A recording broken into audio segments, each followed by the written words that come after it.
For Crema Media's Polity, I'm Sane Dlamini. Researcher and analyst Professor Raymond Suttner joins me for Suttner's View, a weekly commentary on South Africa's political scene. Welcome, Professor. Thank you. There is a revival of the idea of reducing or removing foreign-owned security companies in South Africa. What is your view on this? Yeah, you know, I've written on this before. I think on principle it is correct to see large-scale foreign ownership of security companies as a security problem.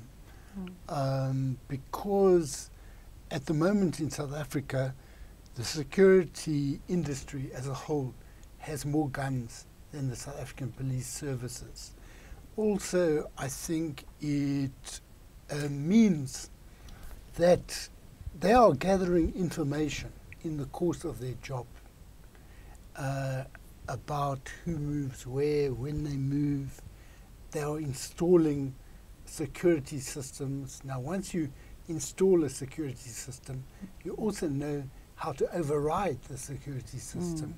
You also know how to neutralize the security system.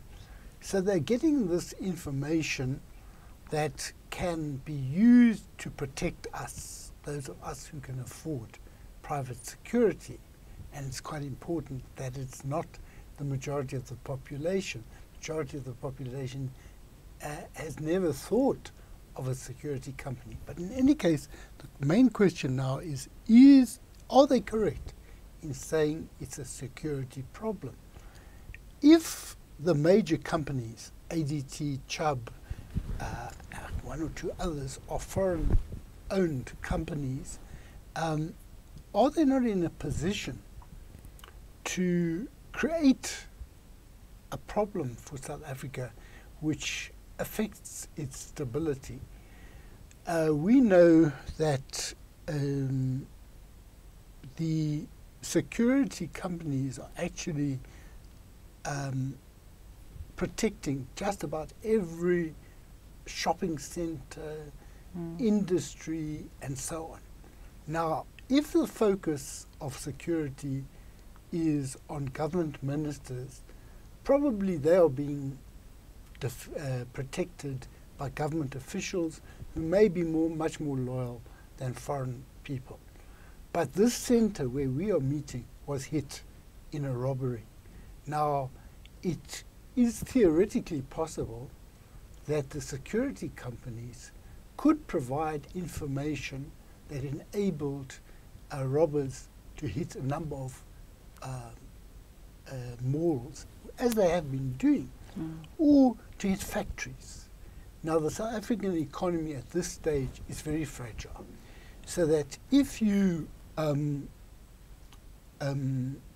were to hit a number of industries, they might well move to other countries, to Malawi, or whatever it happens to be. And the result of that will be to reduce what is already very low growth and very high unemployment.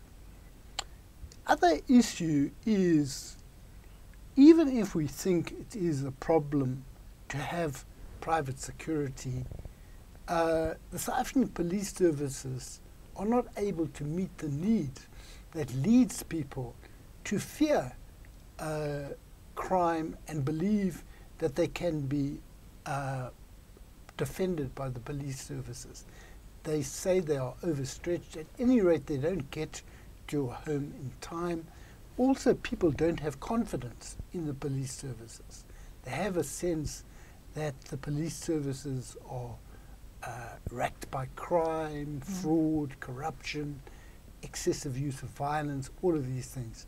So for those of us who are members of the public who don't really like private security, which I don't like, but you hear the rumor that if you don't get private security, there may well be a break-in into your house.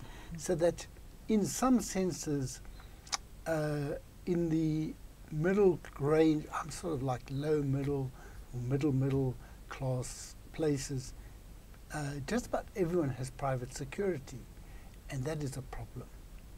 And in the light of the weaknesses in the SAPS, does that not mean that we need security companies? Well, I think at the moment people can't rely on the SAPS alone, and the question really that arises here is whether they must get rid of the foreign ones, who are probably the best resourced ones of them all.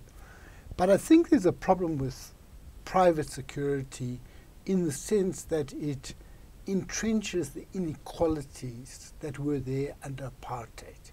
Because what ought to be paid for as a public good by the state is something you have to pay for privately. And I think people are trying to make this as something which plays on people's fears. Where I stay, you have SMSs flying around all the time about watch out for this truck, or people should get this panic button or that panic button. And you have a number of security companies there, not just the one that we use, but in the street there will be a number of others who know the movements of people in the street. So there is, on the one hand, an inequality in that some people can afford it, others can't, but even those who think they are becoming safe through this are also becoming vulnerable. It's like locksmiths. You know, if your door won't, if you lost your keys, the locksmith knows how to unlock that lock. Now, equally, you may set your alarm, but the person who's installed that alarm or that company knows how to neutralize that alarm. So I think we've got a problem here, especially when they have this gating, enclosures, where you're excluding people. It's like the Middle Ages when they, at the end of the day, they'd lift up the drawbridge of the castle of the feudal lords, so the riffraff would be outside. And I think what happens now with gating is people who can afford it are inside the gates, people who can't afford it are not there. Thank you, Professor. That was Professor Raymond Suttner speaking to Creamer Media's Polity about how do we become secure.